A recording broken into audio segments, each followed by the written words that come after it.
You got wires going in. You got wires coming out of your skin. You got tears making tracks. I got tears that are scared of the facts, running down corridors through automatic doors. Got to get to you, got to see this through.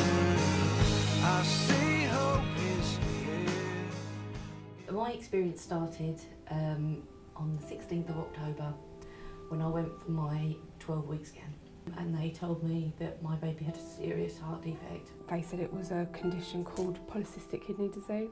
3 weeks later I gave birth to Riley. He only survived 27 minutes. They told us that babies develop the so-called twin-to-twin transfusion syndrome. Did a surgery, however, one of the babies was very, very weak already. He didn't survive. It all began at 28 weeks. We went for our scan, which got told us that our baby wasn't growing very well. I was admitted to hospital. I was just a ticking time bomb. Ollie was born at 31 weeks premature. It was tough. We had a miscarriage at 5 weeks. That was unknown why. And then another 6 months later, we had another miscarriage at 9 weeks, 6 days. I fell pregnant straight after that one with my daughter Star. They gave her to me and she died in my arms. Got to King's and I went in there and she scanned me and she said, your baby's got a heart defect, that there's nothing could be done for it. And I had to my husband had to make that heartbreaking decision. Having to actually go through the contractions, knowing that the end result was going to be a dead baby. We found out we were having another baby, but unfortunately, 12 weeks, 12 weeks I had a miscarriage. I fell pregnant again a few months later with Harrison, and we had a CVS at 12 weeks which told us that he had that same condition and they didn't want us to carry on because it wasn't fair on us or the baby.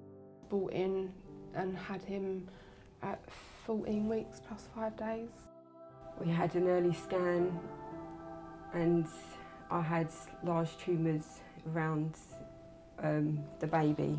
At 22 weeks my waters broke, so I was then admitted to hospital. He was in intensive care for 3 months. He was 12 weeks premature and he struggled the whole way through it. I didn't really have any support outside my family and friends. There wasn't anyone. Words that describe how I felt at that point were guilt, utter despair, scared, really alone. I'm the founder of Making Miracles. We were in a scan room expecting to see for the second time our baby, who we didn't know what the gender at the time, and it went quiet.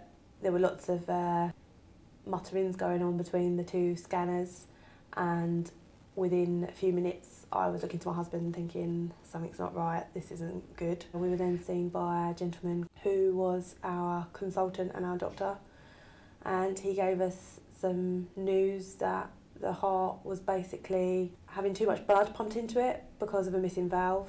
There was chances of heart failure, heart attack and predominantly death. The shock was so extreme, I think I just had like an out-of-body experience. We went up to King's College Hospital to see the specialist. I was absolutely terrified when I was laying on the bed. And my whole body was just shaking, and the lady just said everything that Ranjit had predicted was right. every single day I was just thinking, is today the day? I looked online, I had no one else to talk to. She was trying to be born naturally, which she couldn't do because it would have been too much stress for her heart. And at about 4:10, she was born by emergency C-section, delivered by Ranjit, just like he promised. During our time that she was in special care, that was probably one of the lower times, other than the time when I first found out about her condition. I don't think I've ever been so low and lonely in my life. I didn't feel like I was getting anywhere, I didn't feel like she was getting anywhere, I didn't think going home was in sight. 11 days after she was born, we were allowed home and things started to get better. Ranjit's care was phenomenal. Kelly went through a very difficult pregnancy where Summer was at risk of several complications. It was quite a scary experience, and she felt that yes, she could have certainly done with a lot more support, if not from the medical team, but at least from the point of view of mothers who were going through the, pregnancy complications similar to that she went through. The process of going through a pregnancy that doesn't end well is quite a scary and a harrowing experience, memories from which sometimes can last a lifetime. I wanted to make sure that no mum ever felt the way I did, and that kind of loneliness and despair and torture. The thing that bothered me about the fetal unit was there was no charity in place to support them. Wonderful to have the charity here at Medway Maritime Hospital, and it's quite unique to us and assisting in fetal medicine that's helping our women who are of great need, not only through physical but also really the emotional support that they need through some of the difficult pregnancies. And I think the care that mothers need is not just from the hospital but from families, friends and support groups who make the mothers going through difficult pregnancies a lot more confident and supported.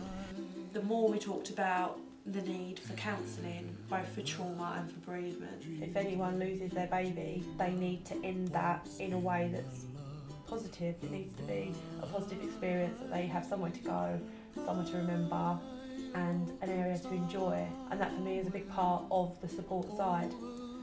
We're looking to put in a chaperone service, so those mums that are forced to go on their own on the train or can't afford it, up to specialist appointments in London, actually have someone to take them and support them in that way.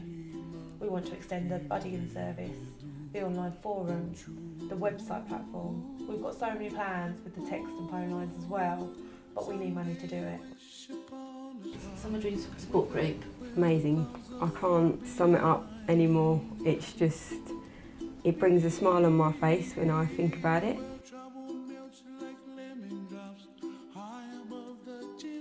Memorial Garden Project is a fantastic idea. I didn't get any ashes for my baby, and I didn't even know when the funeral was. And that's hard. And it'd be nice just to have somewhere that you can go with your family and to remember, really. No matter if they were born or a miscarriage, there's a place for them to go, and I just think that's just touching. I can't bring that to words. I think it's nice because I can take my son down there as well, and for birthdays and things like that, I can let off balloons. I see trees of Greenland, red roses too. I'll watch them bloom for me and you, and I think to myself, what a wonderful world. Well, I see skies of blue and I see clouds of white and the brightness of day. I like the dark and I think to myself, what a wonderful world. The colors of the rainbow, so pretty in the sky, are also on the faces of people passing by.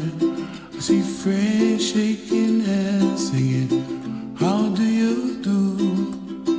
They really say, I love you. I value the fact that she has taken a germ of an idea to this reality that this charity is, and I only wish her the best. My aspirations for the future are to make Medway better, make Kent better, make England better, and make the world better.